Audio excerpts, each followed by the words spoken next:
Alhamdulillah wassalatu wassalamu ala Rasulillah wa ala alihi wa sahbihi wa mawalah ma ba'd. Para pemirsa, pada kesempatan yang mulia ini kita akan lanjutkan kembali kajian kita, yakni kajian kitab Hadaiqul Aulia. Dan pada kesempatan ini kita akan membaca sebuah hadis yang diriwayatkan oleh Imam At-Tirmizi. Iza mata waladul abdi, apabila anak seorang hamba meninggal dunia, qala Allahu li malaikatihi, Allah berfirman kepada malaikatnya, qabadtum walada abdi, wahai malaikatku, kalian sudah mencabut walada abdi, anak daripada hambaku. Fayaquluna na'am, para malaikat mengatakan, benar ya Allah. Fayaqulu, kemudian Allah berfirman kembali, qabadtum samarata fuadi, wahai malaikatku, engkau telah mencabut buah hati atau kesayangan daripada hambaku. Fayaquluna na'am, kemudian para malaikat mengatakan, benar ya Allah. Fayaqulu, kemudian Allah bertanya, maza qala abdi, di saat kalian mencabut nyawa atau mematikan anak daripada hamba-hambaku, kesayangan daripada hamba-hambaku, maza qala abdi, apakah yang dikatakan oleh hambaku pada saat itu? Fayaquluna, kemudian mereka malaikat menjawab, hamidaka wastarja'aka, ya Allah, hambamu justru hamidaka, di saat kami mencabut nyawa anak-anaknya, mereka hamidaka, memuji engkau, wastarja'aka, dan mengucapkan istirja', kalimat istirja', yakni inna lillahi wa inna ilaihi raji'un. Fayaqulullah, kemudian Allah subhanahu wa ta'ala berfirman, ibnu li'abdi baitan fil jannah.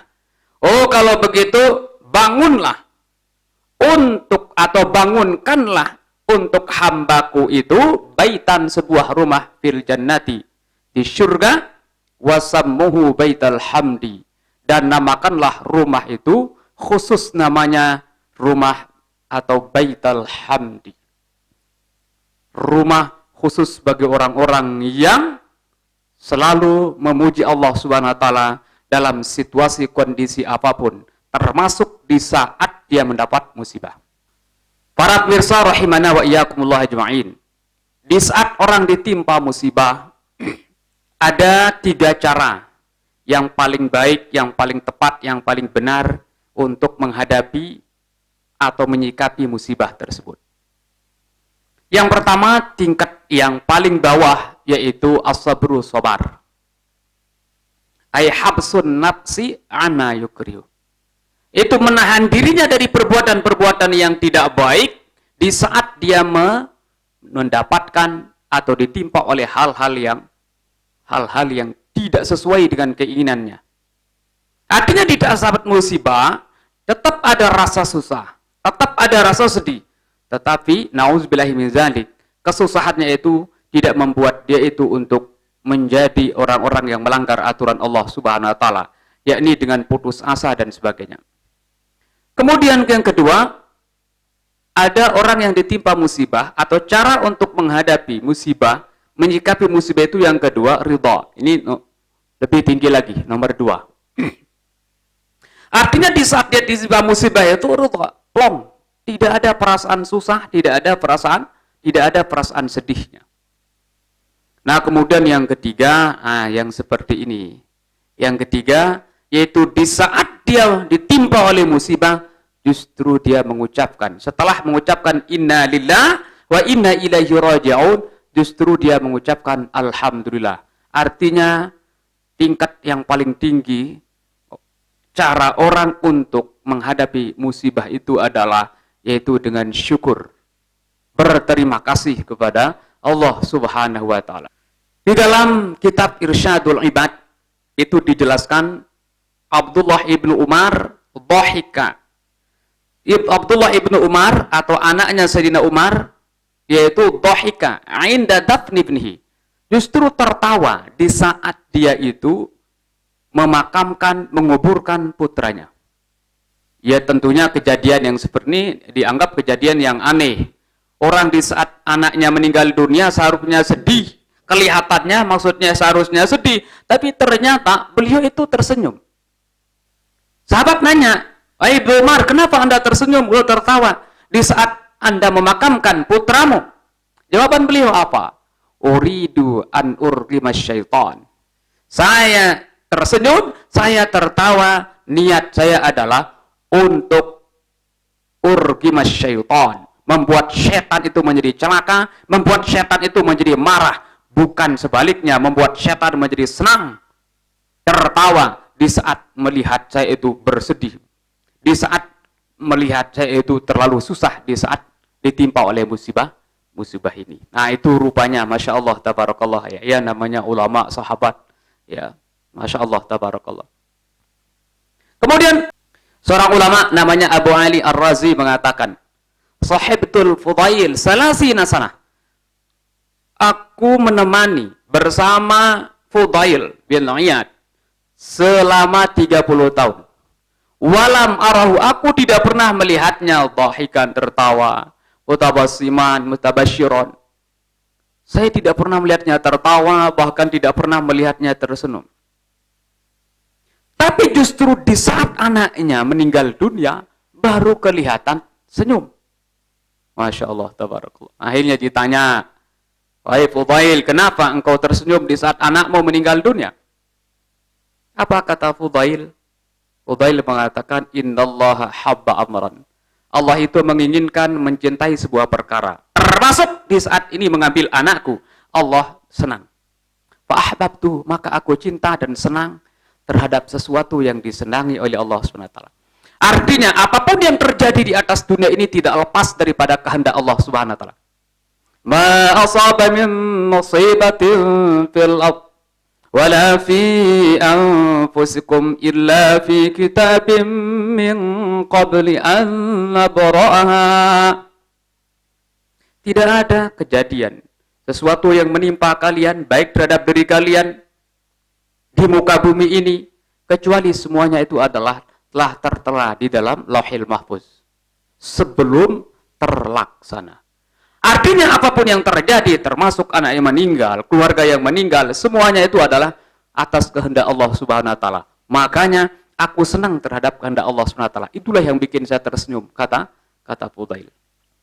Nah, apabila kita memahami hal ini, mungkin kita akan tidak terlalu bersedih, susah di saat ada hal-hal yang mungkin itu tidak sesuai dengan hati nurani kita.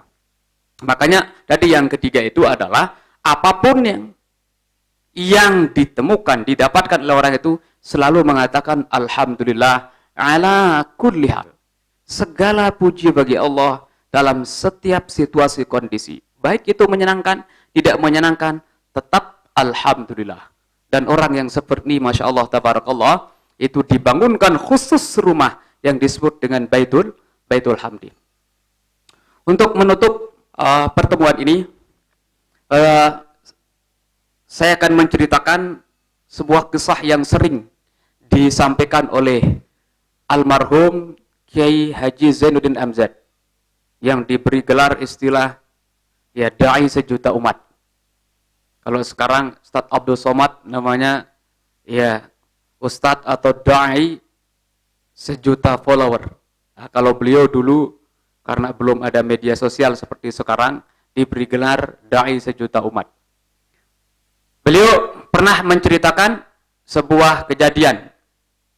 Ada seorang raja yang tangannya terpotong. Kemudian menterinya, wazirnya mengatakan alhamdulillah ala kulli hal. Nah, ini seharusnya ya jangan mengucapkan secara jahar ya, dengan ucapan yang besar. Ini dia mungkin spontan ya, menterinya itu mengucapkan alhamdulillah ala kulli hal. Akhirnya raja marah dan mempenjara menterinya. Mempenjara wazirnya. Nah, setelah wazirnya dipenjara, suatu saat sang raja beserta prajurit-prajurit yang lain pergi ke tengah hutan untuk berburu. Nah, di tengah hutan itu ada kanibal. Ada pemangsa manusia. Nah, prajurit-prajurit yang lain itu dimangsa oleh kanibal ini. Nah, sementara raja yang tangannya terpotong tidak dimakan. Kenapa? Kanibal itu mengatakan, ini kayaknya dagingnya tidak enak nih, karena tangannya terpotong. Akhirnya tidak dimakan. Baru sadar. Allahu Rabbi, alhamdulillah ala kulli hal. Andai kata tangan saya tidak terpotong, niscaya saya juga akan ikut untuk dimangsa, dimakan oleh kanibal tersebut. Kata Tuan Raja. Akhirnya sang raja bergegas pulang, langsung ke penjara. Mengeluarkan menterinya, mengeluarkan wazirnya. Wahai menteriku, silakan Anda keluar sekarang. Lah, memangnya kenapa? Kenapa Anda mengeluarkan saya? Akhirnya dia cerita kasusnya. Dan setelah itu, sang raja bertanya kepada menteri, wahai menteriku, apakah pada saat saya mempenjara Anda, memasukkan, menjebloskan engkau dalam penjara, engkau juga mengatakan alhamdulillah ala kulli hal, bersyukur juga? Oh iyalah Tuan Raja, tentu saya sangat bersyukur. Kenapa? Andai kata saya tidak dijebloskan ke dalam penjara oleh Tuan Raja, niscaya saya akan ikut berburu mendampingi Tuan Raja. Dan andai kata saya ikut, niscaya saya akan dimakan oleh kanibal itu. Tapi Masya Allah, tabarakallah, innallaha mudabbira kulli syai'. Allah yang mengatur segala sesuatu.